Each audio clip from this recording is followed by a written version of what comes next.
네, 제 말 다들 들리시죠? 네, 들리시다면 네, 동그라미를 한번 표시해 주십시오. 네, 제가 제 목소리를 들을 순 없어가지고요. 네, 감사합니다. 그러면 저희 잠시 기도하고 시작하겠습니다. 하나님 감사합니다. 오늘 또 성경학교 첫 주를 마치고 이렇게 또 선생님들께서 또 시간을 들여 주님 앞에 또 헌신하며 이렇게 교육의 자리에 함께 모였습니다. 주님, 우리가 주님을 더 깊이 알기 원하옵고 우리가 교육을 받는다라기보다 우리가 더 주님의 마음을 더 깊이 아는 이 시간들이 되어지게 하여 주시고 우리가 온전히 주님을 따라가는 모든 선생님들이 될 수 있도록 저부터 붙잡아 주시고 우리 선생님들 가운데도 함께 하여 주시옵소서. 이 시간 전하는 자나 또 듣는 자나 겸손히 주님의 뜻에 순종하며 나아갈 수 있도록 인도하여 주시옵기로 나오며 예수님의 이름으로 기도합니다. 아멘. 네, 오늘 함께 또 모여주셔서 감사하고요. 네, 피곤하지 않으세요? 네. 제가 이렇게 매주 물어보지만 오늘따라 제가 또 엄청 피곤하네요. 네. 하지만 또 이 시간에 또 힘을 내어서 또 함께 나누도록 하겠습니다. 네. 오늘 주제는요. 네, 다들 네, 제가 뭐 이렇게 따로 확인은 안 하지만 뭐 제가 확인은 할 필요는 없다고 생각합니다. 근데 책은 다들 읽고 계시죠? 네. 그렇게 뭐 어려운 책은 아니니까 우리 선생님들이 이렇게 매주 잘 읽고 계실 거라 저는 믿습니다.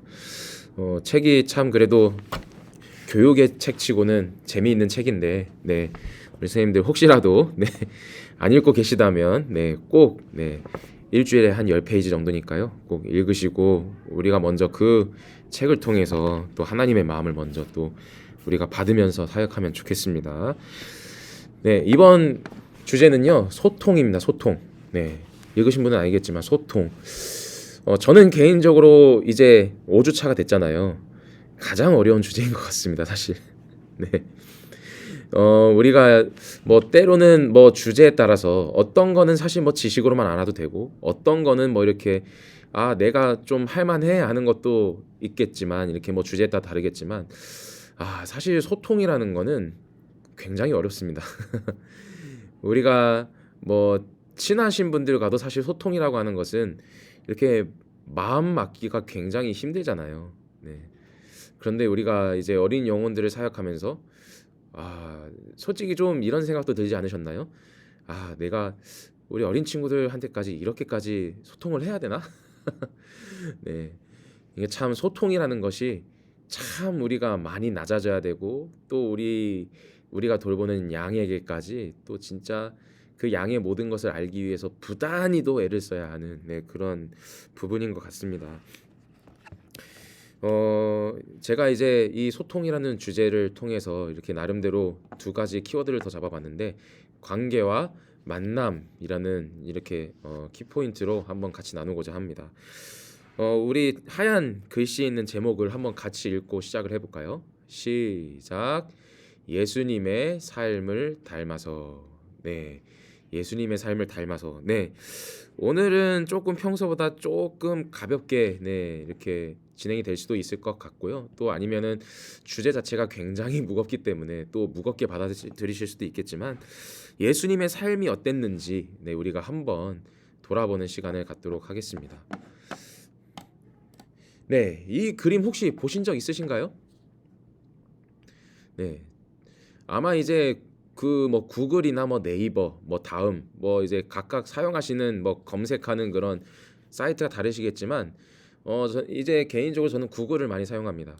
네, 구글 사이트에서 예수님이라는 이렇게 단어를 치면 이 그림이 몇 개 나오곤 합니다.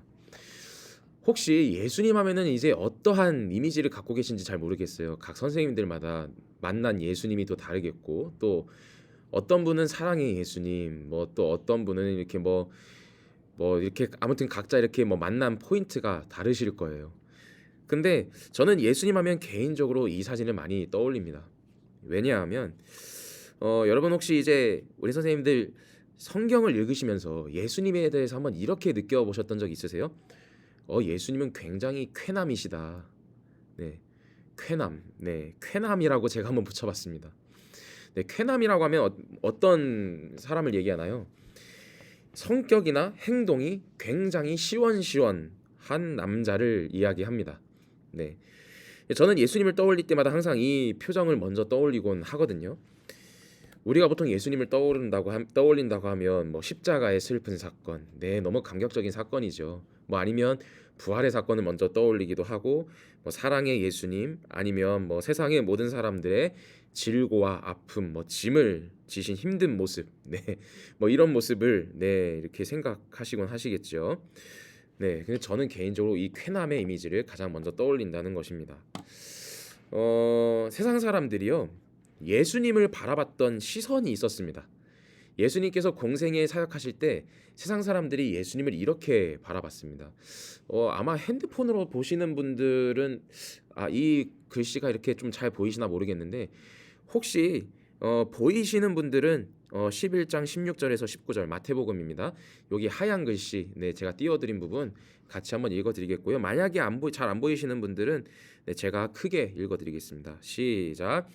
이 세대를 무엇으로 비유할까? 비유하건대 아이들이 장터에 앉아 제 동물을 불러 이르되 우리가 너희를 향하여 피리를 불어도 너희가 춤추지 않고 우리가 슬피 울어도 너희가 가슴을 치지 아니하였다 함과 같도다.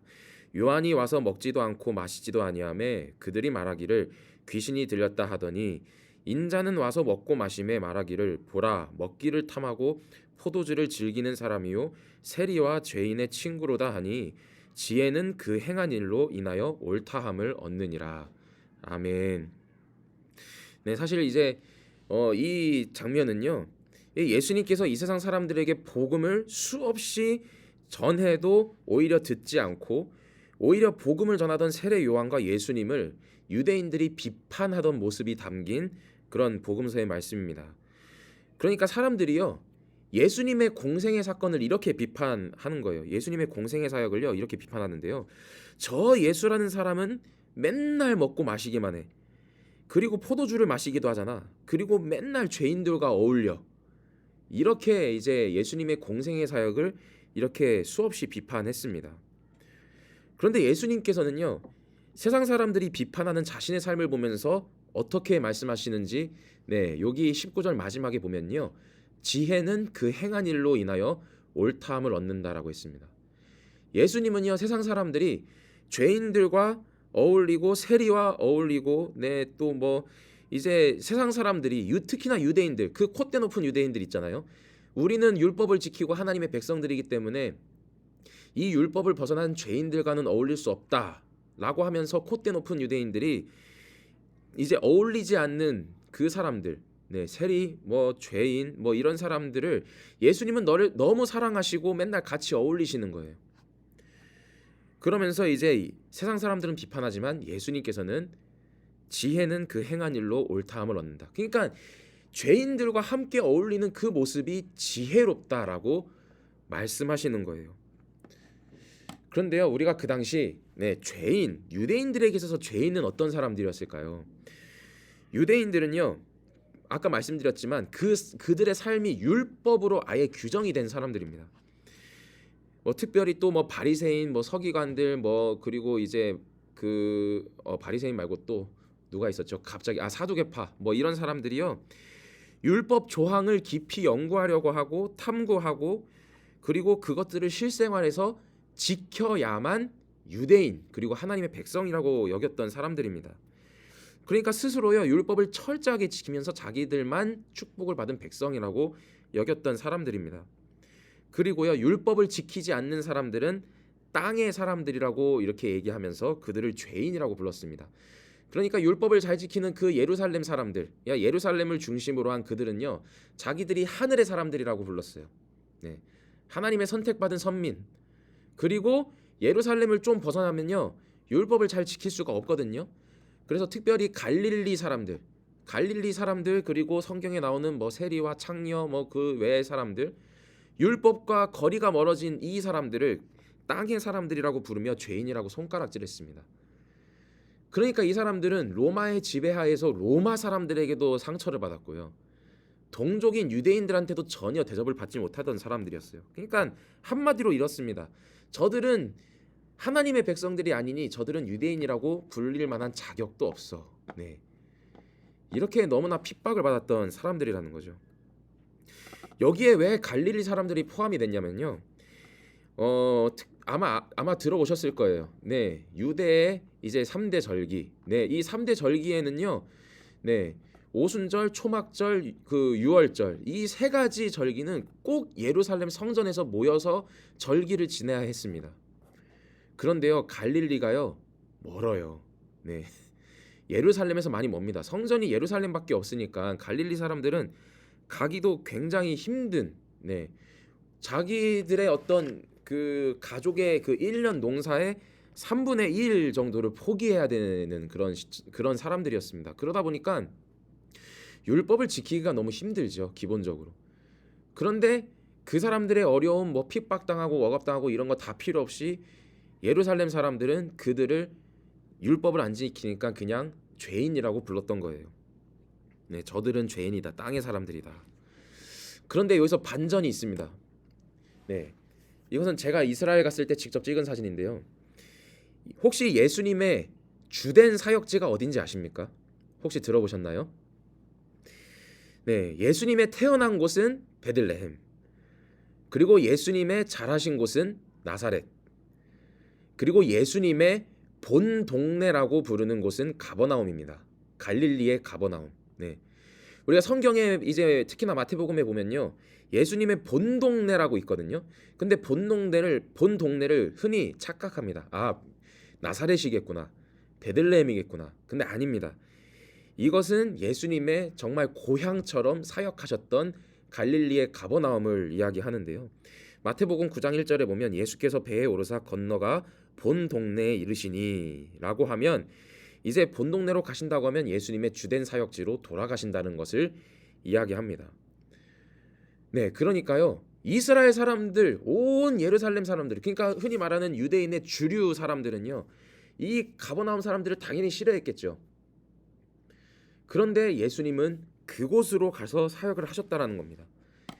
예수님은 이 핍박받던 갈릴리 땅에서 사역을 하셨어요. 예루살렘은 거의 가지 않으셨습니다. 그 마태복음, 마가복음, 누가복음, 요한복음 이렇게 보시면 예수님께서 예루살렘으로 가신 기간은 얼마 되지 않습니다. 오히려 주류 사람들은 쳐다보지도 않고 로마 사람들한테 억압당했던 그 동네, 그리고 또 여기가 국경지대였으니까요, 굉장히 위험했습니다. 네, 이민족의 침입도 많았고요. 돈을 많이 벌어도 많이 빼앗겼던 땅이었고, 그런데 예수님은 그 땅으로 손수 걸어가신 거예요. 네, 가버나움은요, 네, 제가 여기 화면에 혹시 보이실지 모르겠지만 하얀 글씨로 띄어놨습니다. 가버나움은 또 공교롭게도 이름이 이렇습니다. 이제 히브리어로 크파르 나훔이라고 하는데 위로의 마을이라는 뜻을 가지고 있습니다. 예수님께서는요, 이렇게 정리해 볼 수 있습니다. 위로가 필요한 사람들에게 예수님은 가시는 거예요. 회복이 필요한 영혼들에게 예수님은 끝없는 사랑을 보여주시러 가신 겁니다. 네. 근데 제가 오늘 이렇게 예수님의 공생애의 모습이 담긴 이런 말씀, 그리고 또 이런 예수님의 본동네 가버나움에 대해서 이야기하면서 제가 하고자 하는 말이 무엇이냐면요, 이제 예수님 하면 사실은 공생의 사역에서 이런 모습이 제일 많았다는 거예요. 이런 게 삶이었다라는 겁니다. 세상 사람들이 상종도 하지 않는 비주류의 사람들과 또 온 세상에 죄인이라고 손가락질하던 그 사람들과 함께 어울리시며 그들의 삶까지 함께 낮아지셨던 그 삶을 바로 예수님께서는 3년 동안 걸으셨다라는 거예요.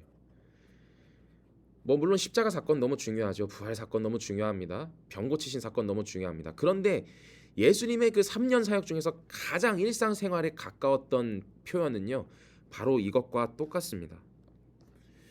그래서 예수님은 진짜 유대인들은 그 콧대 높은 사람들, 정말 죄인들만 보면 정말 치를 떨고, 네, 이렇게 딱 선을 그어버리는 그 정말 사람들. 네. 그런데 그 사람들에게 죄인들과 함께 어울린다고 손가락질 받으시고 조롱당하시는 것을요, 결코 거절하지 않으셨어요. 오히려 그 사람들과 함께 다니면서 손가락질을 받는 것을 환영하셨습니다. 그리고 오히려 손가락질하는 사람들에 대해서 꾸짖으셨죠. 바리새인들, 서기관들, 네, 사두개인들, 율법에 충실한 사람들, 그들은 오히려 하나님을 잘 믿는다라는 자부심을 갖고 있었지만 예수님 앞에서는 네, 오히려 꾸중을 들었던 그런 사람들이었습니다. 이런 예수님의 모습이 복음서에 담겨 있기 때문에 사실 우리들도 얼마나 이 예수님의 삶을 통해서 위로를 받고 있나요? 죄인인 우리들, 여전히 깨어지지 않고 여전히 정말 하나님의 능력으로 때론 살아가지 못해서 내게 위로가 필요합니다 주님 하면서 때로는 정말 약한 모습으로 오고 또 와도 예수님은 항상 우리와 함께 계시잖아요. 그렇죠? 예수님은 3년 동안 그렇게 공생의 사역 가운데서 죄인들, 연약한 사람들과 소통하셨고 지금도 그 모습으로 우리와 소통하고 계시다라는 겁니다. 저도요 사실 이번 옥과를 읽으면서 좀 반성한 게 있습니다. 저도 전도사라고 하는 이름으로 이 사역을 하고 있고요. 그리고 저도 지저스 키즈의 영혼들 앞에서는 교사죠. 그런데 사실 우리가 교사라는 직분이라고 이렇게 얘기하면요, 우리들에게는 한 가지 의욕이 생깁니다. 어떤 의욕이 생기냐면 바로 영혼들을 가르치려고 하는 열정입니다. 너무 좋은 열정이죠. 특히나 이제 담임 교사가 되면 내가 정말 저 친구들을 훈계하면서라도 내가 저 친구들을 바른 길로 내가 인도할 거야, 가르칠 거야. 이렇게 열정이 마구마구 생겨납니다. 그런데 이 열정이 저는 결코 나쁘다라고 말씀드리는 게 아니고요, 오히려 우리에게 순서가 바뀐 것일 수도 있습니다. 사실 우리가 이제 가르치는 교사의 입장이 아니라 우리가 가르침을 받는 제자의 입장이라고 생각해보면 이번 챕터는 이해하기 쉬울 것 같습니다. 우리가 실제로요, 나의 영혼을, 그러니까 내가 만약에 제자라고 생각했을 때 나의 영혼을 맡는 목자, 선생님, 교사, 그런 분들이 나의 관계와 가깝지 않고 나의 일상생활에 관심이 없으면서 나에게 가르치려고만 한다면 사실은 그 얘기가 때로는 좋게 들리지 않을 때도 많습니다. 같은 말을 하더라도 나를 향한 사랑이 느껴지는 목자, 나의 삶에 내 삶에 어디가 아팠고 어디가 힘들었고 어디가 또 어느 신앙적인 부분에서 아팠는지 그런 것에 대해서 관심을 가져줄 수 있는 목자. 그러니까 나를 향한 사랑이 깊다라는 것을 느끼게 해주는 목자에게 더 관심이 가겠죠. 더 나의 속 이야기를 할 수 있겠죠.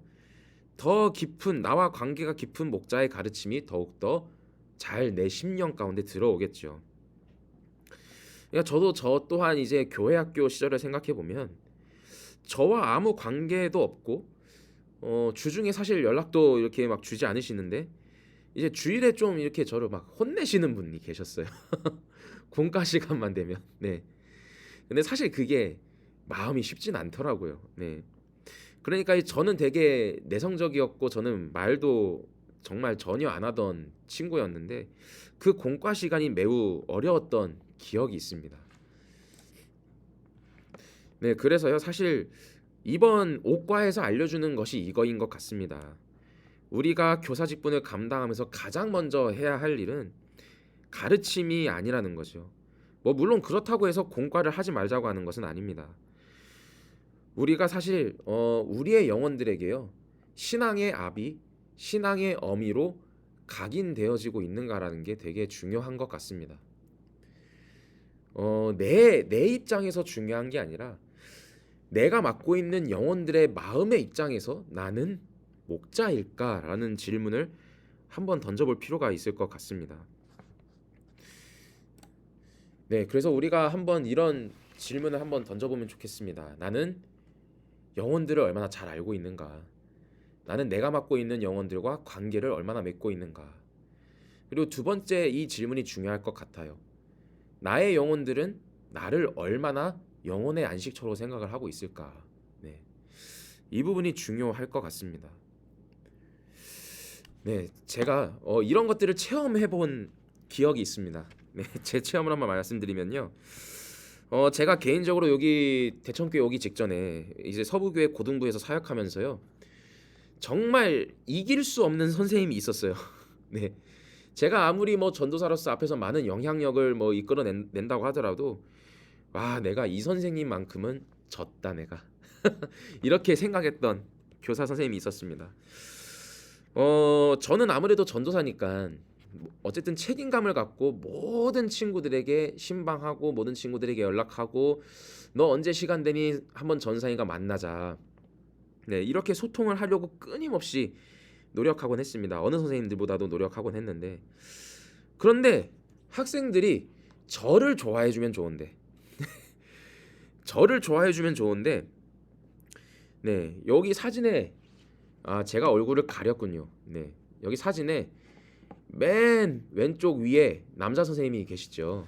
저랑 동갑이신 분인데 학생들이 이 선생님만 너무 좋아하는 거예요. 네, 이 선생님만. 이 선생님이요 뜨면요 아주 학생들이 좋아합니다. 그리고 이 선생님이 별 말도 안 하세요. 이 선생님도 말씀 별로 없으신 분이거든요.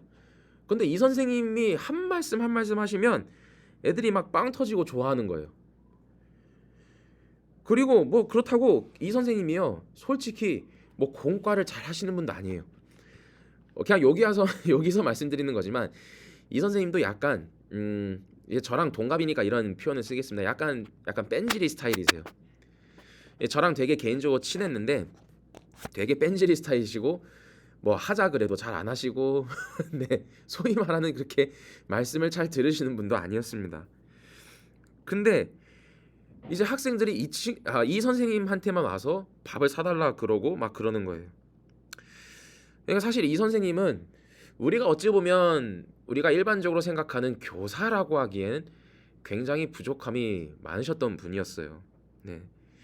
그리고 많은 분들이 이제 어떤 이 선생님의 제자들을 맡는 스타일에 있어서 의문을 가지시곤 했고요. 그런데 저는 이분과 사역하면서 제가 이분한테 졌다. 내가 이분한테는 정말 졌다라고 생각한 게 딱 이 부분이었습니다. 이 선생님은 학생들이 필요한 게 뭔지를 아셨어요. 그것은 바로 밥과 소통이었습니다.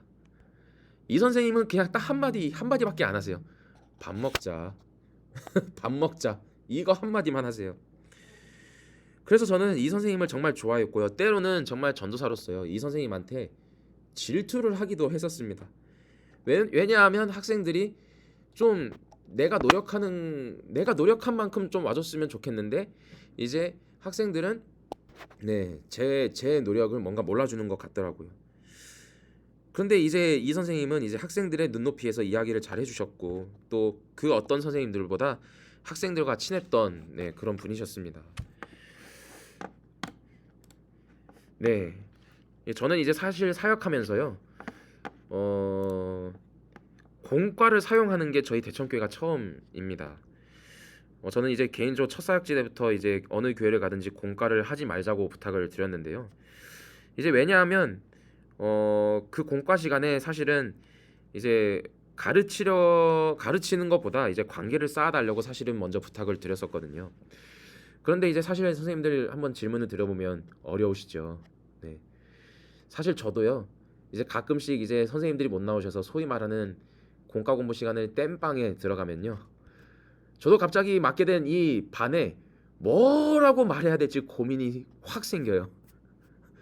아이고 선생님 미리 얘기라도 해주셨으면 제가 이 아이들과 어떻게 소통이라도 할지 고민해보고 들어갈 텐데 어떻게 이렇게 주일날 갑자기 말씀하세요라고 속으로만 얘기했죠.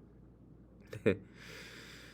이제 제가 이제 사실은 대천교회 오기 전까지 이제 교회들 곳곳 다니면서 공과보다는 영혼들과 관계를 쌓는 데 집중해 주십시오라고 얘기했지만 사실 그게요 제가 쉽다고 생각해서 그렇게 부탁드렸던 건 아니었습니다. 그런데 이제 사실 이게 굉장히 필요한 것 같습니다. 나에게 맡겨진 영혼들과 깊은 관계를 맺는 것. 네, 어렵지만 해야 한다라는 거죠. 네, 제가 엊그저께 안 그래도 이제 그냥 오은영 선생님의 강의를 보면서 이런 말씀을 하시더라고요. 네, 굉장히 신기한 말씀을 하셨습니다. 아기는 24개월까지는 훈육을 하지 않는 거예요 라고 말씀하시더라고요. 저 진유한테 굉장히 훈육 많이 했거든요. 이제 26개월인데 네, 굉장히 뜬금없는 말이라서 왜 그러지? 하고 갑자기 이제 유튜브를 딱 보게 됐습니다. 그런데 그 이유를 이렇게 말씀하시더라고요. 왜냐하면 그때는 자기의 본성대로 먹고 싶으면 먹고 자고 싶으면 자고 하고 싶은 게 있으면 하는 그런 본능적인 것에 의해서만 움직이는 때라고 하더라고요. 그러니까 한마디로 그냥 미성숙하다라는 거예요. 미성숙 중에 완전히 미성숙한 본능적으로만 이렇게 행하는 시기이기 때문에 훈육을 하는 게 아니다라고 얘기를 하더라고요. 그런데 제가 이 강의를 들으면서요, 이게 얼마나 내 모습 같은가라는 생각을 했습니다. 생각해 보면요, 하나님께서는 우리들을 다 양으로 비유하세요. 그렇죠. 이 양은요, 제가 양을 직접 그 양고기를 먹기 위해서 죽이는 장면도 몽골에서 한번 봤고요. 그리고 그 양들이 어떻게 돌아다니는지도 한번 이렇게 쓱 관찰을 했는데요. 좀 격하게 표현하면 이렇습니다. 양은 정말 멍청합니다. 답이 없어요, 답이. 네. 얘네들은 눈도 나빠요. 뭐 그렇다고 맹수를 피하기 위해서 달리기가 빠른 것도 아니에요. 그렇다고 어떤 위험 감지 능력이 빠른 것도 아니고, 그냥 얘네들은 뭐 이렇게 둔하니까 옆에 양이랑 꼭 붙어 다녀야 되고, 목자가 없으면 바로 죽은 목숨이라는 겁니다. 그런데 이런 양이 주인을 알아보는 게 얼마나 힘들겠어요. 이런 양이 내 목자가 저 사람이다 라고 이 마음 가운데 각인되는 게 얼마나 힘들겠어요. 이 어린 양이 주인을 알아보는 게 얼마나 힘든지 아시나요? 네. 이게 정말 우리의 모습과 같다는 거예요.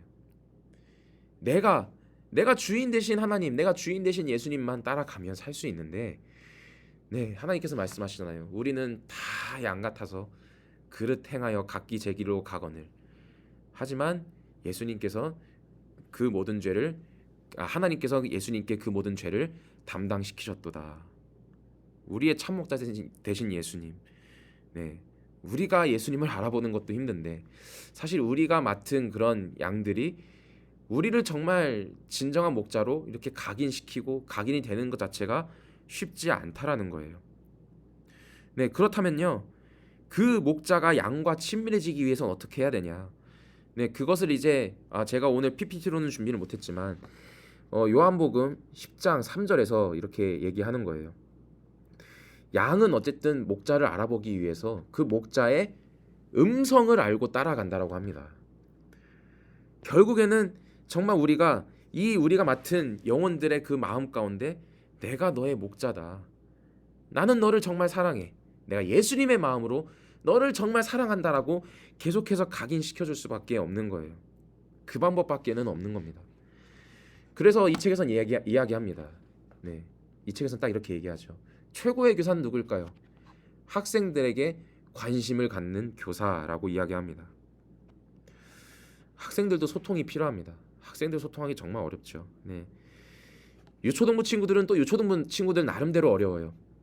네. 유초등부 친구들이랑은 참 대화가 안 되죠. 그렇죠? 대화에 답이 안 나옵니다. 네. 네, 저희 입장에서는 굉장히 유치하고요. 저희 입장에서는 정말 한없이 정신 연령을 낮춰야 겨우 얘기할 수 있습니다. 근데 저는 고등부 사역하면서 느낀 거지만 고등부, 중등부 이런 친구들은 마음은 안 열어요. 조금 대화를 좀 해볼라 쳐서 다가가려고 하면 마음을 안 열어요. 어찌됐든 양들은 정말 그 마음을 열기가 쉽지 않다라는 겁니다. 대화가 안 되든 마음이 안 열리든 쉽지 않다라는 겁니다. 그런데 어쩌겠습니까? 네. 예수님께서는 이런 삶을 사셨다라는 거예요. 한때는 예수님이 정말 메시아라고 정말 수천 명, 그거는 이제 수천 명이라고 하는 거는 사실 남자만 계수한 그런 숫자니까 여성분들 그리고 어린아이들 다 포함하면 수만 명까지 되겠죠.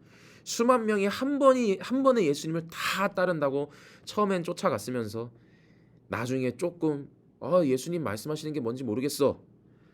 예수님한테 있으면 복이 더 떨어질 줄 알았는데 아니었네. 그냥 우수수 떠나가 버립니다. 그런데 예수님은 그런 사람들이 다가오고 그런 사람들과 소통하고 그런 사람들에게 복음을 주기를 기뻐하셨다라는 거예요. 그래서 참 우리 이번에 강의를 마무리하면서 어쨌든 이번 강의의 키포인트와 더불어서 우리는 결국에는 소통을 위해서 끝없이 노력해야 한다는 이야기입니다.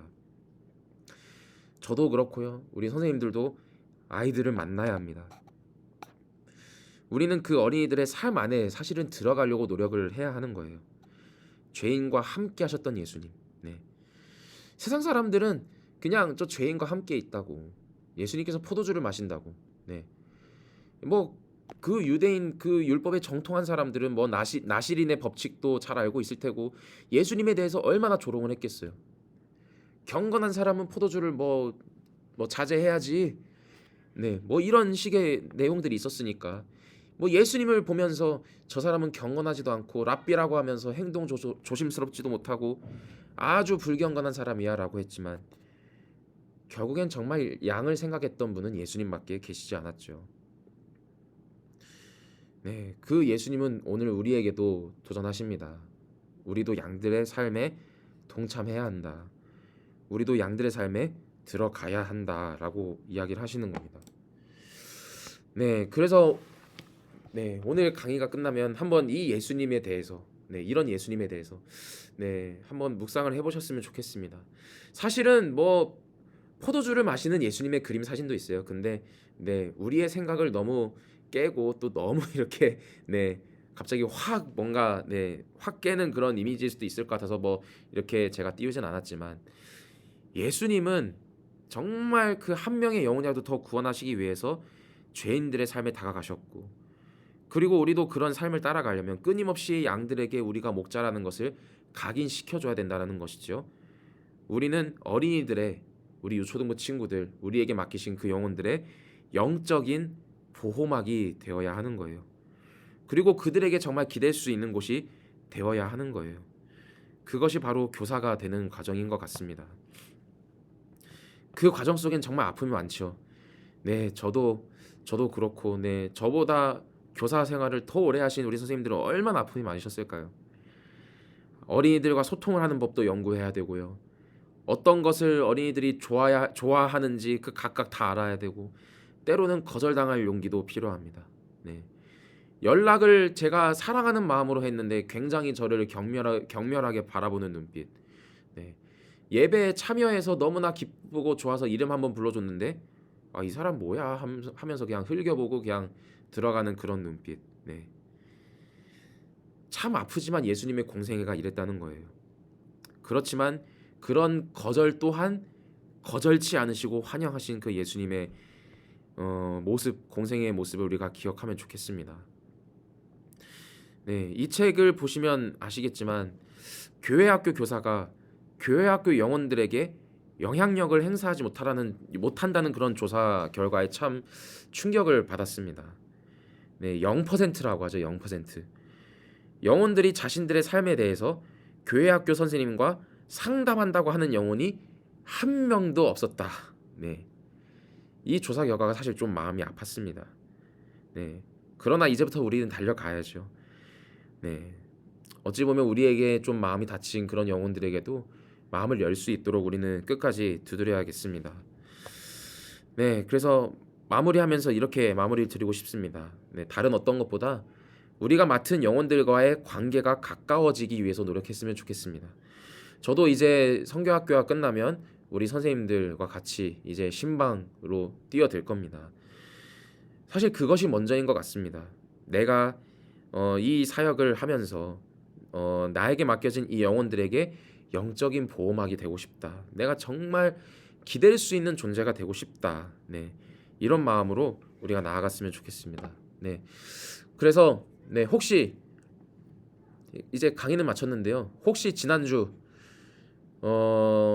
과제를 들으면서 어떤 생각이 드셨나요? 뭐 저는 뭐 이제 이런 것에 대해서 뭐 누가 이렇게 했고 누가 저렇게 했고 얘기는 절대 안 합니다. 혹시 지난주에 새벽 예배 일주일에 한 번 이상 참여하기로 하셨는데 잘 되셨나요?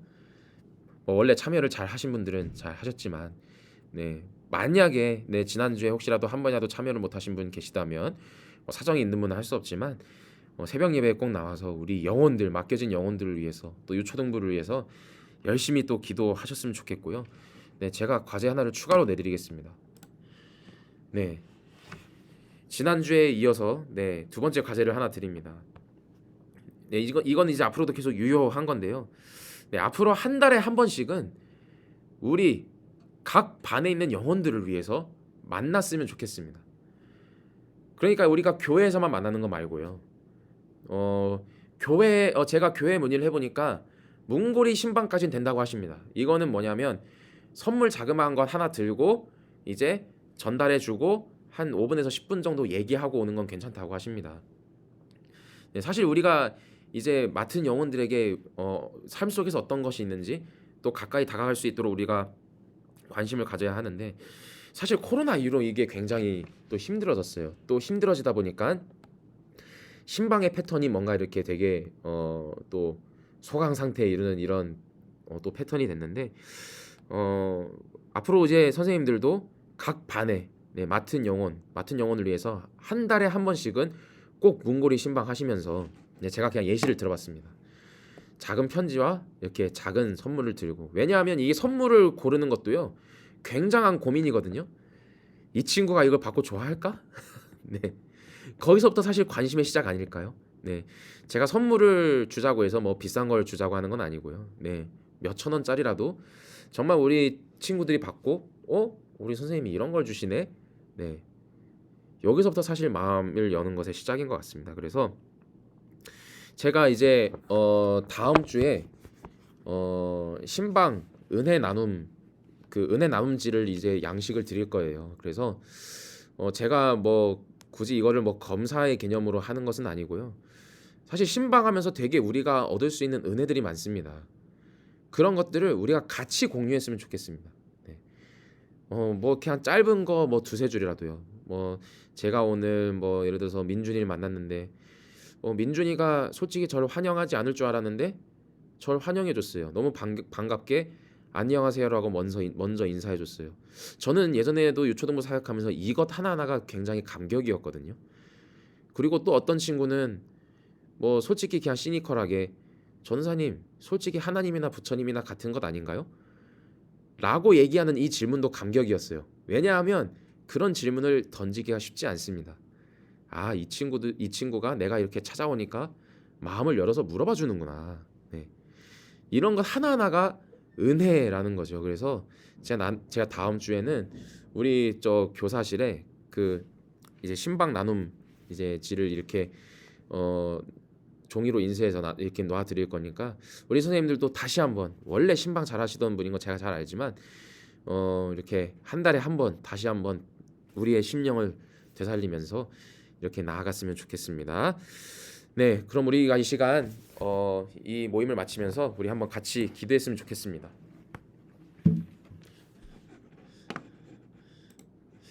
네, 우리가 같이 기도했으면 좋겠는데요.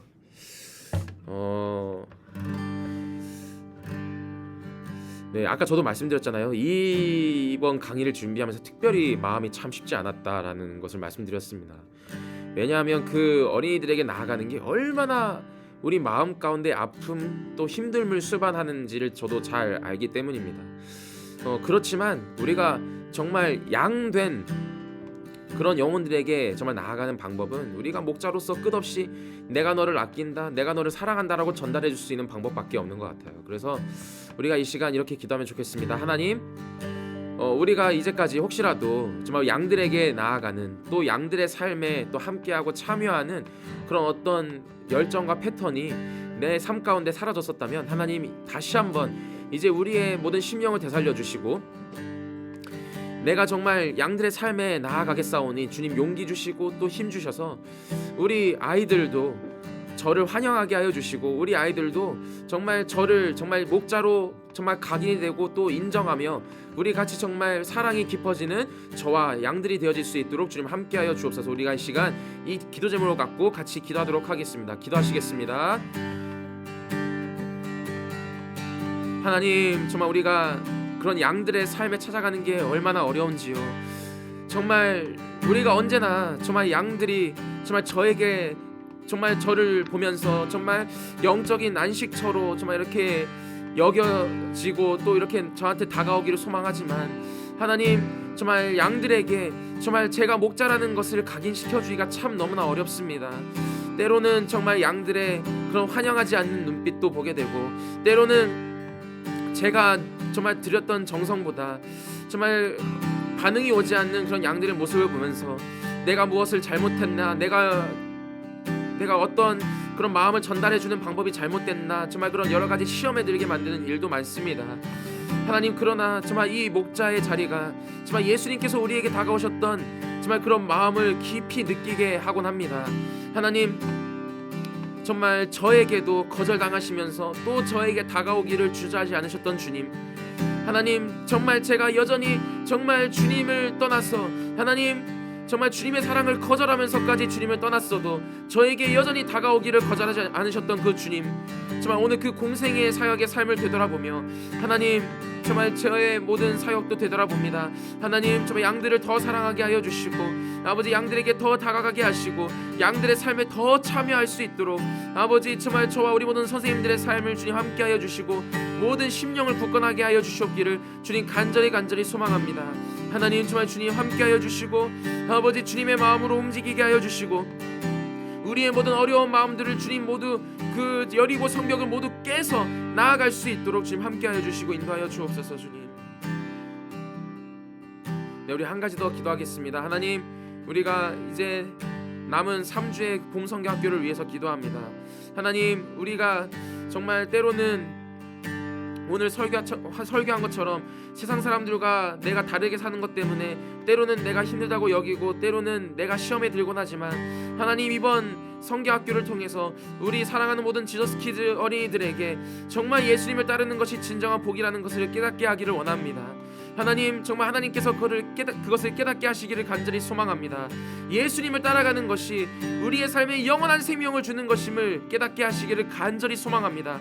하나님, 성령님께서 모든 어린이들의 심령을 열어주시고 하나님, 모든 아이들이 정말 우리가 정말 짓지 말아야 될 죄가 무엇인지 깨닫게 하여 주시고 우리가 따라가야 될 예수님의 삶이 무엇인지 알아가게 하여 주셔서 하나님, 정말 예수님을 사랑하고 하나님을 사랑하는 마음으로 그 예수님을 온전히 따라갈 수 있는 우리 모든 지저스키즈 가족의 삶으로 변모할 수 있도록 주님께서 그 모든 심령을 만져 주시옵소서. 우리 이 시간에 이 봄성경학교를 위해서 중보하며 나아가도록 하겠습니다. 기도하시겠습니다.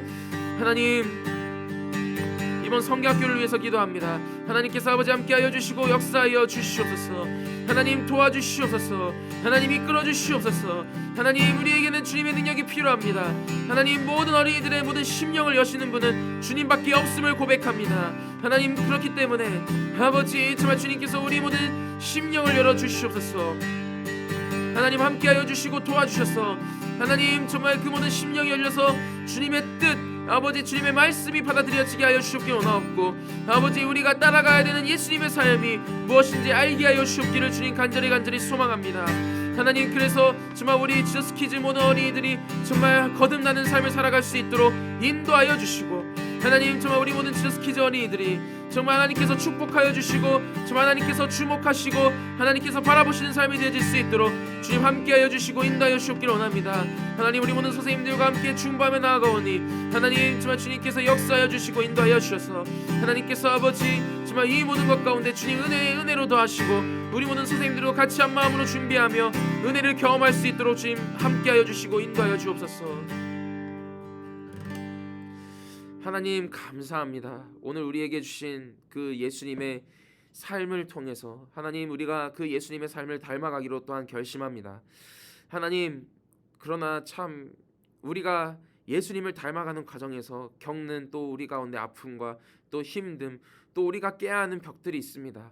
하나님, 정말 그것들을 돌아보며 또한 예수님의 삶이 얼마나 힘드시고 얼마나 고독하셨을지도 돌아보게 됩니다.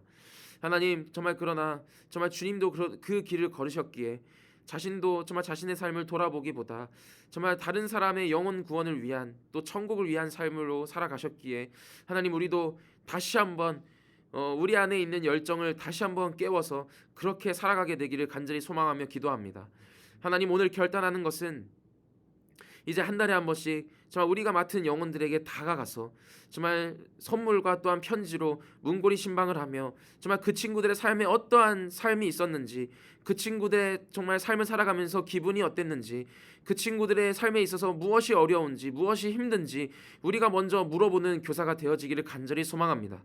하나님, 정말 우리가 가르침보다 더 정말 목자로서 더 깊은 관계로 나아갈 수 있는 우리가 될 수 있도록 도와주시고 하나님, 우리가 정말 그렇게 실행하는 것도 어려우니 주님, 우리에게 정말 능력과 힘을 주셔서 나아갈 수 있는 정말 그런 능력을 주셔서 하나님 또한 지혜를 주셔서 우리가 그럴 때 어떻게 말해야 되고 우리가 그럴 때 어떻게 나아가야 되는지 주님의 능력으로 그 모든 것을 해결할 수 있도록 주님께서 함께하여 주옵소서. 하나님, 우리가 이렇게 마음 먹을 수 있을 때 잘 그것을 실행하게 하여 주시고 우리가 미루지 않게 도와주시고 또한 우리가 이 성경학교를 위해서 또한 우리가 맡은 영혼들을 위해서 또 열심으로 새벽을 깨워 기도하며 나아가는 우리 모든 선생님들 되어질 수 있도록 주님 함께하여 주시고 인도하여 주옵소서. 모든 걸 주님께 맡기며 예수님의 이름으로 기도드립니다. 아멘. 네, 우리 모든 선생님들 수고 많으셨습니다. 네, 항상 이 피곤한 시간에 함께해 주셔서 감사드리고요. 네, 항상 제가 내드리는 과제지만 네, 어렵습니다. 그렇지만 이 모든 것을 네, 같이 해낼 수 있도록 네, 우리 선생님들도 또 한 마음으로 같이 하나님께 힘달라고 기도하시면서 우리 함께 또 헤쳐나가는 유초등부 됐으면 좋겠습니다. 오늘 같이 함께 해주셔서 너무 감사드리고요. 네, 네, 이 피곤한 시간에 수고 많으셨습니다. 네, 우리 다음 주에 뵙도록 하겠습니다.